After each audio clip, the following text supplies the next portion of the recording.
కుప్పంలో సీఎం పర్యటన ఏర్పాట్లను పరిశీలించిన మంత్రి పెద్దిరెడ్డి రామచంద్రారెడ్డి. చిత్తూరు జిల్లా కుప్పంలో సీఎం పర్యటన ఏర్పాట్లను పరిశీలించారు మంత్రి పెద్దిరెడ్డి రామచంద్రారెడ్డి. ఈ సందర్భంగా ఆయన మీడియాతో మాట్లాడుతూ 2022 సెప్టెంబర్లో చేయూత కోసం సీఎం వైఎస్ జగన్ కుప్పంలో పర్యటించారన్నారు. అప్పుడు సీఎంను హైంద్రనివా కాలువ పూర్తి చేయాలని కోరాం. అప్పుడు ఇచ్చిన హామీ మేరకు నేడు హైంద్రనివా కాలువ పనులు పూర్తి చేసి నీరు అందిస్తున్నారన్నారు. రానున్న రోజుల్లో కుప్పంకు ఈ హైంద్రనివా కాలువ జీవనాడి కాబోతుందన్నారు. దాదాపు 54 చెరువులు ఈ కాలువ ద్వారా నింపుతామని తెలిపారు. దివంగత రాజశేఖర్ రెడ్డి పాలారు ప్రాజెక్టు నిర్మాణం చేపడితే చంద్రబాబు అడ్డుకున్నారు. నేడు ఆ అడ్డంకులు తొలగిపోయి ఆ ప్రాజెక్టు కూడా సిద్ధం చేస్తున్నాం. 35 ఏళ్లు ఎమ్మెల్యేగా ఉండి చంద్రబాబు కనీసం సాగునీటికి కూడా ప్రాధాన్యత ఇవ్వలేదు. కుప్పంలో చంద్రబాబు 8వసారి ఎమ్మెల్యేగా పోటీ చేయబోతున్నారు. సీఎం వైఎస్ జగన్ కుప్పంను మున్సిపాలిటీ చేయడమే కాకుండా భరత్ అభ్యర్థన మేరకు 60 కోట్ల నిధులు కేటాయించారు. కుప్పంలో 2 చోట్ల రాజన్న క్యాంటీన్ ద్వారా రోజు 1000 మందికి భోజనం అందిస్తున్నారన్నారు. 2022 సెప్టెంబర్ నెలలో చేయూత ప్రోగ్రాంకు మన ప్రీతం నాయకుడు ముఖ్యమంత్రి జగన్మోహన్ రెడ్డి గారు రావడం జరిగింది. ఆ సందర్భంగా కుప్పం నాయకులతో కూడా భరత గారి ఆధ్వర్యంలో శశి గారి ఆధ్వర్యంలో ముఖ్యమంత్రి గారిని హైంద్రనివా కాలువ పూర్తి చేసి మాకు నీళ్ళు వచ్చే విధంగా చర్యలు తీసుకోవాలని చెప్పడం వారి సమావేశంలోనే అనౌన్స్ చేశారు. తప్పకుండా పూర్తి చేస్తాం ఎన్నికల్లో. ఆ విధంగానే ఇప్పుడు ఎన్నికల్లో కూడా పూర్తయ్యాయి. నీళ్ళు కూడా వస్తూ ఉన్నాయి. మరి కుప్పం ప్రజలందరికీ కూడా ఇది చాలా అంటే జీవనాడి మాదిరి రాబోయే రోజులు. ఎందుకంటే ఎక్కువ మంది హార్టికల్చర్ క్రాప్స్ మీద డిపెండ్ అయ్యే ప్రాంతం ఇదంతా కూడా 4300 ఎకరాలకు ఇది నీళ్ళు ఇవ్వడం జరుగుతుంది. దాదాపు 54 చెరువులు ఇవ్వడం జరుగుతుంది. ఇదే కాకుండా ఇంకా గతంలో రాజశేఖర రెడ్డి గారు నేను ఇప్పుడు మంత్రిగా ఉండి మీద దృష్టి పెట్టి పనిచేస్తూ ఉన్నప్పుడు పాలారు ప్రాజెక్టును మంజూరు చేయించి టెండర్లు కూడా పిలిపించారు. పని జరిగే తరుణంలో తమిళనాడు గవర్నమెంట్ చేత చంద్రబాబు నాయుడు పట్టుబట్టి ఆ రోజు ఉన్న జయలలిత గారి ఆధ్వర్యంలో సుప్రీంకోర్టుతో కాకపోవడం, సుప్రీంకోర్టులో కూడా అది చాలా రోజులు వ్యాజ్యం నడవడం, అందువల్ల పాలారు ప్రాజెక్టును మేము తిరిగి చేపట్టలేకపోయాం. ఈరోజు అది కూడా క్లియర్ అయింది కాబట్టి ఆల్రెడీ జియో కూడా ఇచ్చారు. రేపు ముఖ్యమంత్రి గారు దానికి ఫౌండేషన్ స్కూల్ కూడా వేస్తారు. త్వరలో అది కూడా చేపడతాం. వీటికి తోడు ఇంకా 2 రిజర్వాయర్లు కూడా సిద్ధంగా ఉన్నాయి. వాటిని కూడా ఇక్కడ రాజన్న క్యాంటీన్ అనేది మా పార్టీ పెడితే రోజువారీ కూడా 1000 మంది ఫోన్ చేసే పరిస్థితి ఉంది.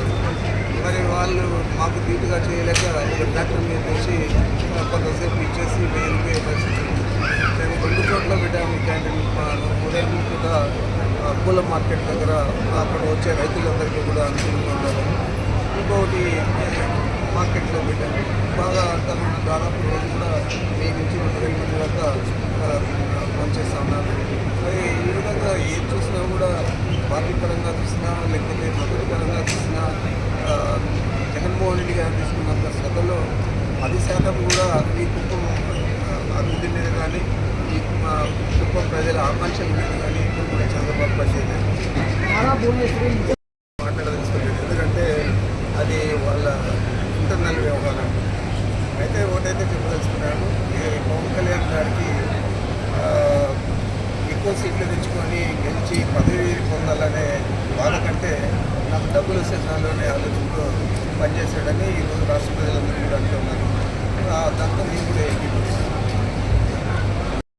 గెలవాలని మేము కూడా కోరుకుంటూ ఉన్నాం. తప్పనిసరిగా ఎన్నికలైతే ఫలితాలు వస్తాయి, నిజం గెలుస్తుంది.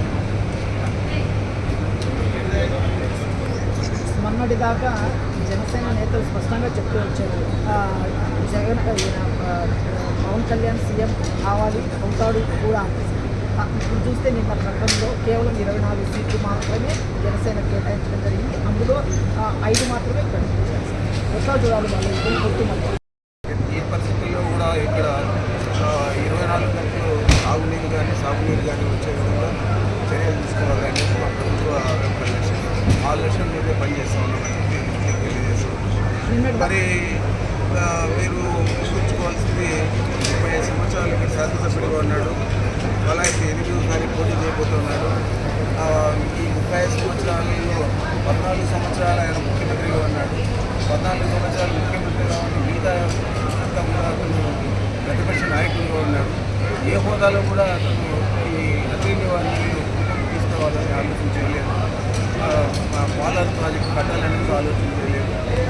ఇరిగేషన్ మీద అతను ఏది కూడా శ్రద్ధ చూపలేదు. తాగునీటికి కానీ సాగునీటికి కానీ ప్రాధాన్యత ఇవ్వలేదు.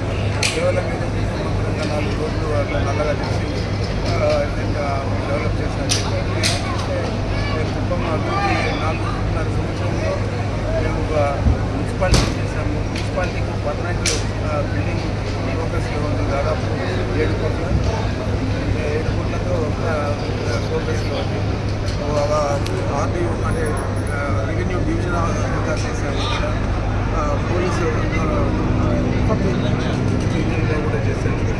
మరి అధికారులను నియమించారే కాకుండా ఇక్కడ వారికి పర్మనెంట్ భవనాలన్నీ కూడా ఇవ్వడం మున్సిపాలిటీ చేసిన తర్వాత భారత అభ్యర్థుల మేరకు 60 లక్షల 66 కోట్ల రూపాయలు ఇక్కడ అభివృద్ధి కార్యక్రమాలకు మున్సిపాలిటీ ప్రజలు అభివృద్ధి కార్యక్రమాలకు ఇవ్వడం జరిగింది.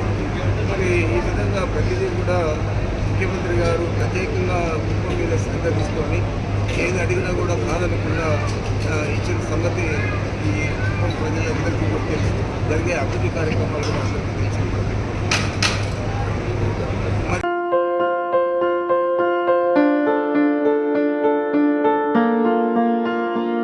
సంస్కృతి, సంప్రదాయం, ప్రేమ, ఆప్యాయత, రాజసం ఉట్టిపడే వేడుకలకు అనువైన ప్రదేశం ఎంఎల్ఎన్ కన్వెన్షన్ హాల్. కని విని ఎరుగని రీతిలో జరిగే మీ ఇంటి కళ్యాణ వైభోగానికి అందమైన కళ్యాణ వేదిక MLN convention hall. MLN convention hall ప్రత్యేకతలు: సువిశాలమైన wedding halls, centralize AC banquet hall మరియు విశాలమైన డైనింగ్ హాల్, వధువరుల కోసం ప్రత్యేక ఏసీ మరియు నాన్ ఏసీ గదులు, నక్షత్రాల వెలుగులో పచ్చని పచ్చికపై పార్టీల కోసం అనువైన గార్డెన్. ఎంఎల్ఎన్ కన్వెన్షన్ లో సీసీటీవీ పర్యవేక్షణతో పూర్తి భద్రత. ఎక్స్పీరియన్స్ అండ్ ప్రొఫెషనల్ వర్కర్స్ గల అన్నపూర్ణ గ్రూప్ వారి సేవలు. 2000 వాహనాలు పార్కు చేసేందుకు సువిశాల పార్కింగ్ సౌకర్యం. మీ ఇంట జరిగే అన్ని శుభకార్యాలకు, పెళ్లి, reception, engagement, birthdays, get together, corporate events, ఏ ఇతర శుభకార్యాలకైనా అందమైన వేదిక ఎంఎల్ఎన్ కన్వెన్షన్ హాల్. బుకింగ్ కోసం సంప్రదించండి 7550438888 మరియు 7550428888. మా అడ్రస్ చీర్యాల లక్ష్మీ నరసింహస్వామి దేవాలయం ప్రక్కన, near outer ring road, Keesara junction, Cheeryal గ్రామం, మేడ్చల్ జిల్లా.